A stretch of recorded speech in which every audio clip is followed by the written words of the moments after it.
Let's mic बयानबाजी। उत्तर प्रदेश के मुख्यमंत्री योगी आदित्यनाथ ने शंकराचार्य स्वामी अविमुक्तेश्वरानंद सरस्वती को शंकराचार्य मानने से इनकार कर दिया है। योगी ने इस मुद्दे पर पहली बार विधानसभा में टिप्पणी की। उन्होंने कहा कि हर व्यक्ति शंकराचार्य नहीं हो सकता। अगर वे वास्तव में शंकराचार्य हैं तो समाजवादी पार्टी के राज में वाराणसी में उन पर लाठी क्यों चलवाई गई थी। योगी ने कहा है कि माघ मेले में शंकराचार्य ने निकास गेट से अंदर घुसने की कोशिश की थी, इसलिए वहां उनके रथ को रोका गया। शंकराचार्य नहीं लिख सकता। हर व्यक्ति हर पीठ के आचार्य के रूप में जाकर के जहां तहां वातावरण खराब नहीं कर सकता। उन मर्यादाओं का पालन सबको करना होगा। और अगर वो शंकराचार्य थे तो क्यों आप लोगों ने लाठीचार्ज किया था वाराणसी में? क्यों FIR लॉन्च किया था? आप नैतिकता की बात करते हैं। 4.5 करोड़ श्रद्धालु जहां पर आए हों, वहां पर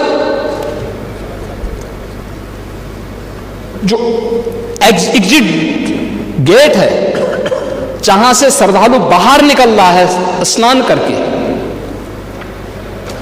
उस द्वार, उस पेंटून से, उस मार्ग से किसी को बाहर निकलने का कोई वो नहीं, क्योंकि उससे अंदर जाने का कोई प्रयास करता है तो एक नए स्टैम्पेड को जन्म देता है, वहां पे नए भगदड़ को जन्म देता है, श्रद्धालुओं के जीवन के साथ खिलवाड़ करता है। एक जिम्मेदार और मर्यादित व्यक्ति कभी इस प्रकार का आचरण नहीं कर सकता।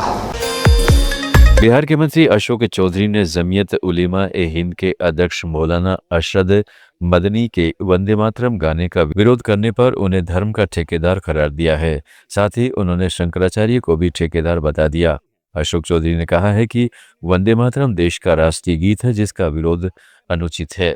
ये सब जितने हैं जमाते उलमा हिंद, ये वो, हमारे यहाँ शंकराचार्य, हमारे यहाँ ये सब धर्म के ठेकेदार बने हुए हैं। मानवता के ये लोग ठेकेदार नहीं हैं।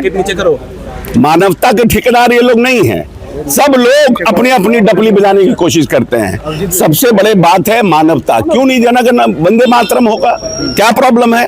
देश है, देश का राष्ट्रगीत है, राष्ट्रगान है, क्यों नहीं होगा भाई? रहिएगा देश में और गाना बजाइएगा कुछ और का, अपने डपली बजा रहे हैं, क्यों भाई? इसीलिए तो लोग कहता है, इसीलिए कहता है कि देश में कानून एक होना चाहिए।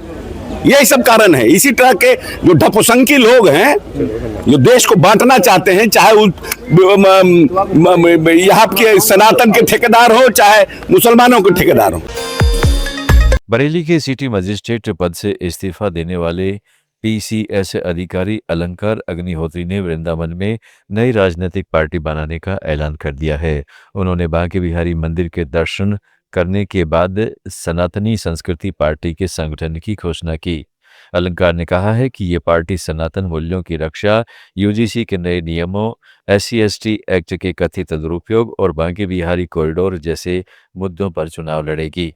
बहुत बहुत धन्यवाद। आज मैं 13 फरवरी 2026 को बहुत ही शुभ दिन विजय एकादशी को हमारे जो बांके बिहारी महाराज जी हैं उनके दर्शन करने आया हूं। और आज इस पावन धरती पर देश की भावनाओं को सम्मान करते हुए कई लोग पूरे देश कह रहा था कि हमारी सनातनी अलग पार्टी होनी चाहिए। अब हम अपनी पहचान के साथ एक नई संस्था स्थापित करते हुए एक नई राजनीतिक पार्टी के गठन की घोषणा करके मैं यहाँ से जा रहा हूँ। अब हम आपसे अलग हो रहे हैं और अब जिस तरीके से अपना दल सम्मान के साथ अलग है, राजभर पार्टी अब सम्मान के साथ अलग है, सुहेल देव पार्टी अलग है, निषाद पार्टी अलग है, उसी तरह सम्मान के साथ हम पूरा सनातनी समाज अपनी आइडेंटिटी के साथ, पहचान के साथ अलग हो रहा है। अब हम लोग चाहे गठबंधन करना पड़े, चाहे अकेले जाना पड़े, हम आपसे अलग होकर नई राजनीतिक पार्टी बनाने की घोषणा कर रहे हैं। आप सभी को बहुत बहुत धन्यवाद और आगे भविष्य के लिए शुभकामनाएं। धन्यवाद।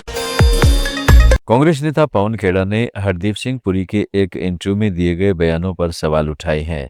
उन्होंने कहा है कि वे एक के बाद एक झूठ बोल रहे हैं। पहली बार एप्स्टीन से मिलने जा रहे थे तो उन्हें पता नहीं था कि कहां जा रहे हैं। पवन खेड़ा ने कहा है कि हरदीप सिंह पुरी बहाने बना रहे हैं। मालूम है कहां जा रहे हो, गूगल ने बता दिया कहां जा रहे हो, ये एड्रेस किसका है, फिर आपस में सलाह मशविरा कर रहे हो। अनईजी हो, गूगल ने बता दिया कहां जा रहे हो और फिर कहते हैं साहब हाथ में लॉलीपॉप था, जाना तो था। ये अधिकारी है फॉरेन सर्विसेज के, ये मंत्री हैं कैबिनेट के, और बहाने देखिए इनके। पहले तो पता नहीं था, पता चला तो अनईजी हो गए, लेकिन गाड़ी नहीं रुकवा पाए, किडनैप हो गए थे। फिर जो साथ में थे शायद उन्होंने कहा होगा, अरे बाबू बैठ जाओ बच्चे, चलो हम भी तो हैं तुम्हारे साथ, यही हुआ होगा। ये मजाक है। फिर इनको मंत्री बना दिया मोदी जी ने।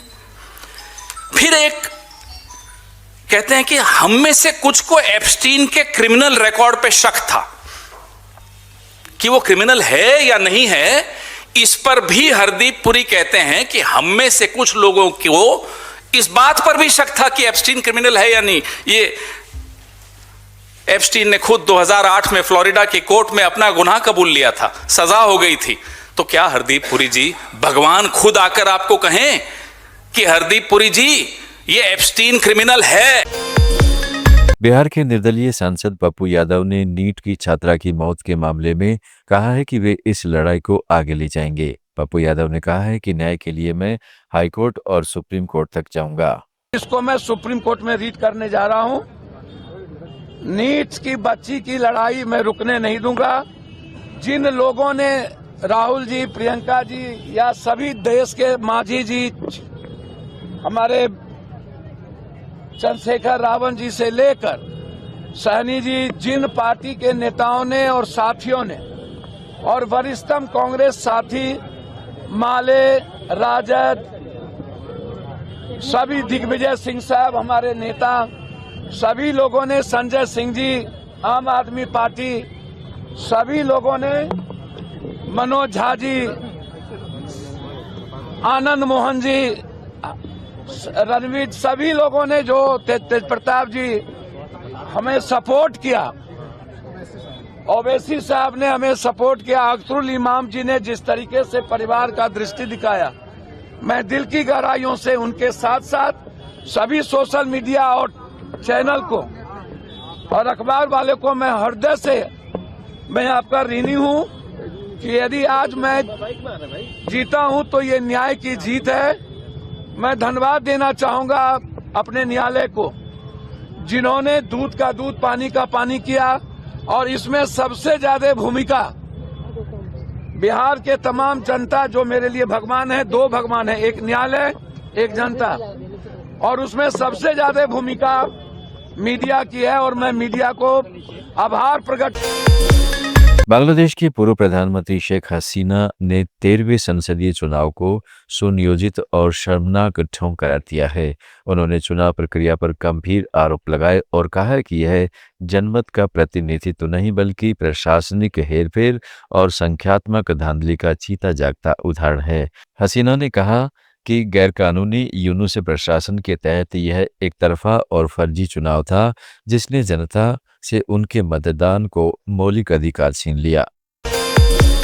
बांग्लादेश में बीएनपी की ऐतिहासिक जीत पर प्रधानमंत्री नरेंद्र मोदी ने पार्टी नेता तारिक रहमान को बधाई दी है। पीएम मोदी ने एक्स पर लिखा है कि यह जीत दोनों पड़ोसी देशों के रिश्तों को नई ऊंचाइयों पर ले जाएगी। बांग्लादेश की जनता ने लोकतंत्र की मिसाल कायम की है। समाजवादी पार्टी के राष्ट्रीय अध्यक्ष अखिलेश यादव ने बीजेपी पर छात्रों को एकजुट न होने देने का आरोप लगाया है। उन्होंने कहा है कि नेपाल, बांग्लादेश और श्रीलंका में जनरेशन जेड ने सरकारें बदल दी, इसलिए भाजपा को डर था कि अगर कैंपस यूनाइटेड हो गया तो उनकी सरकार भी जा सकती है। कहा जा रहा अब खतरे में है, ये कहा जा रहा, लेकिन आप पीडीए की राजनीति कर रहे हैं। अगर आप थोड़ा सा भी जानकारी करोगे तो जो नौजवान कैंपस में पढ़ाई को लेकर के, रोजगार को लेकर के, महंगाई को लेकर के एक हो रहा था, और बीजेपी को ये खतरा पैदा इसलिए हो गया कि जो नेपाल में जैन जी ने सरकार बदल दी, बांग्लादेश में सरकार बदल गई, श्रीलंका में सरकार बदल गई, उन्हें डर ये था कि अगर कैंपस में यूथ यूनाइट रहा तो उनकी सरकार हट सकती है। इसीलिए अंग्रेजों का जो डिवाइड एंड रूल था, उन्होंने जानबूझ करके डिवाइड रूल किया है। आज यूनिवर्सिटी में क्यों जरूरत पड़ी हमें? क्यों जरूरत पड़ी? क्योंकि हमने अपने संविधान को सही ढंग से उसका पालन नहीं होने दिया। हमारा संविधान अधिकार देता है कि किसी के साथ भेदभाव नहीं हो, ना धर्म को लेकर के, ना जात को लेकर के। जो संविधान की खिलवाड़ कर रहे हैं उनसे क्या उम्मीद करोगे आप? सदन में मुख्यमंत्री जी राज्यसभा सांसद स्वाति मालीवाल ने दिल्ली की जीबी रोड पर हो रही शोषण पर गंभीर सवाल उठाए हैं। उन्होंने कहा है कि यह देश का सबसे बड़ा रेड लाइट एरिया है, जहां हर रोज हजारों महिलाओं और नाबालिग लड़कियों का शोषण होता है।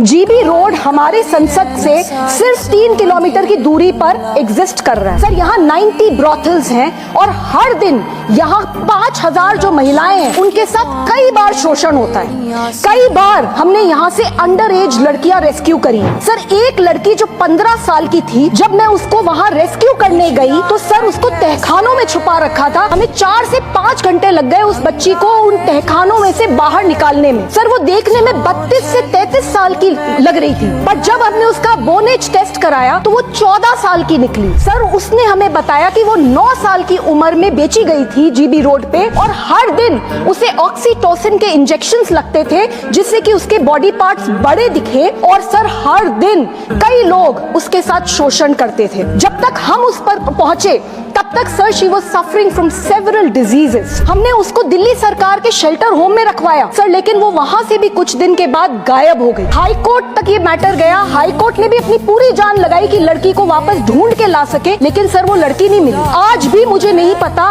कि वो लड़की कहाँ है, किस हालात में है, जिंदा है या नहीं है। सर, ये हाल है देश में। अमेरिका के राष्ट्रपति डोनाल्ड ट्रंप ने कहा है कि बड़ी अमेरिकी तेल कंपनियां वेनेजुएला जाकर तेल निकालेंगी और बेचेंगी, जिससे वेनेजुएला को भारी राजस्व मिलेगा। ट्रंप ने कहा है कि उनका वेनेजुएला के राष्ट्रपति के साथ बहुत अच्छा रिश्ता रहा है। We have a very good relationship with the president of Venezuela. As you know, we're working together very closely. We have our big oil companies going in. They're going to be taking out the oil and selling the oil for a lot of money, and Venezuela is going to get a big part of that money. And the relationship we have right now with Venezuela is, I would say, a 10. योगी सरकार के cabinet मंत्री ओम प्रकाश राजभर ने उत्तर प्रदेश विधानसभा में सपा के PDA फार्मूले पर जोरदार हमला बोला। उन्होंने तंज कसते हुए इसे पारिवारिक डेवलपमेंट अथॉरिटी करार दिया।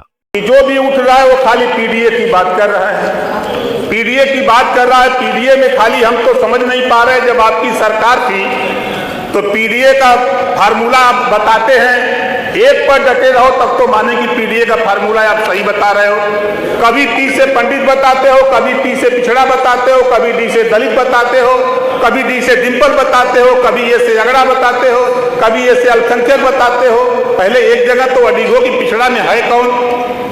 पिछड़ा में राजभर भी आता है, चौहान बिंद केवट मल्ला भी आता है, आर्या बंसी बंजारा बहेलिया खंडार भी आता है, दुल्हा दुनिया सारी साईं दर्जी फकीर भी आता है, लेकिन ये दिखाई नहीं देता है। जब आप 3 सितंबर 2013 पैनबाजी में आज इतना ही। जुड़े रहिएगा लेट्स माइक के साथ। आप सुन रहे थे let's mic more than radio. Follow कीजिए हमें हमारे सोशल मीडिया प्लेटफॉर्म्स पर। It's time for news. It's time for more than radio. Presenting the first radio news app, Let's Mic. Let's Mic, a news-based app on your phone where you get to watch and listen news, talk shows, interviews, radio show podcasts. On Let's Mic, you get all relevant information of TV, print, radio, podcast, and digital. Let's Mic talks about every segment of life.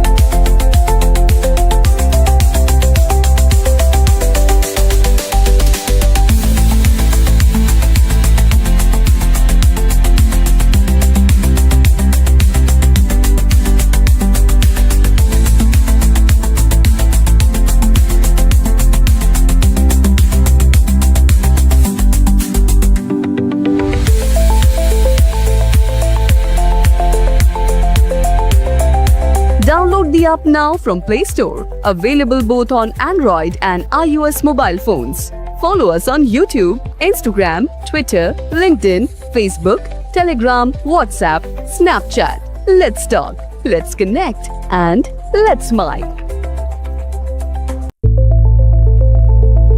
It's time for news. It's time for more than radio.